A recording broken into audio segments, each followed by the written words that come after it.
welcome to Channel 420. I'm McLovin. And I'm Schmidt. Greetings, fellow classmates. For our assessment task, we will be assessing the apologetic issue of... Does God let us suffer? We will be interviewing 3 people with 3 different perspectives on the issue. They will include an agnostic, an Anglican Christian, and an atheist. Oh, here they are now. Personally, I love Christianity.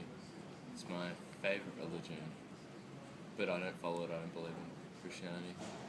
There's just too many holes that can't be filled. Too many holes in my knowledge. Okay. Thank you. Do you think God lets people suffer? I do. I do think that God lets people suffer. And I know this because I had a best mate when I was in year 7. I remember he was talking to me and he said he wanted to inject one marijuana. He wanted to inject a marijuana. And I told him it was a bad idea. And I said, this isn't just. God says nothing in the Bible about not doing it. So I said, it's your life, go ahead. Anyway, I went over to his house that weekend. And I found his lifeless body on the couch. He had injected a whole marijuana. And I still remember that day. I'm sorry. What is your opinion on the religion of Christianity as a whole? I believe that Christianity, for me, is a religion where I'm able to have this more of a relationship with this being that is outside of, what I'm able to conceive and sort of what I'm able to do, and be able to feel a relationship that, you can't always have with people on earth. I believe that, when you take into account many different religions, not per se atheism, but you're able to see that it's one of the more validated religions. That's what I've just found personally. So, yeah. Suffer, and has your faith ever been tested at times in terms of suffering? Yeah, I definitely see that when you look at the world, there is suffering. Whether you're religious or not, you can see that there's that suffering in the world.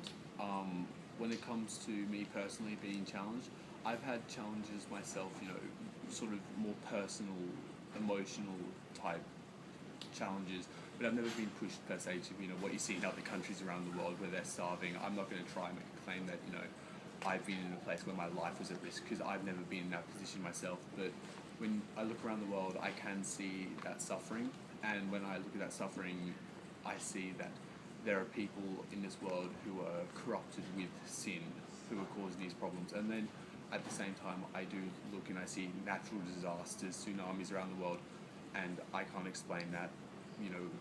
The only explanation from a religious point of view is that a God has done that, and I don't know his reasons for it. But when I look at that, I can also see that while there is loss of life and there is sadness and there is mourning, there's also that aspect of people coming together for a single cause, which is one of those things that you don't see because of what other people have done. So what is your opinion on the religion of Christianity as a whole? I believe that overall Christianity is one of the least evil of religions. It does some of the most good in the world amongst religious organisations, although that in itself doesn't make the religion in any way true whatsoever.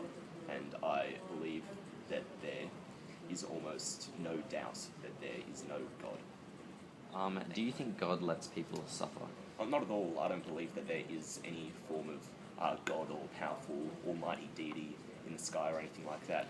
And if there was, it would be pretty clear that deity would either be evil or unable to stop suffering, because millions of children die every year, and to think that a loving God in any way would let that happen is a horrible, scary thought.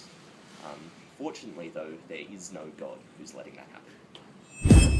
In conclusion, we have decided that God does let people suffer, as if he created the earth in which we live, then he must have some connection with the controlling of it. Even though God does not have any direct connection with the physical suffering of us on earth, he is still behind the general scheme of things when it comes to earth suffering, thus meaning that he does have some degree of responsibility and association for our suffering. Stay classy. Don't get your knickers in a knot. Stay out of a pickle if you're gonna have a tickle. Sleep tight and don't let the bed bugs bite. Catch you later, alligator, and may the odds be ever in your favor. Great answer. It really is. Thoughts on Illuminati? They keep me awake at night.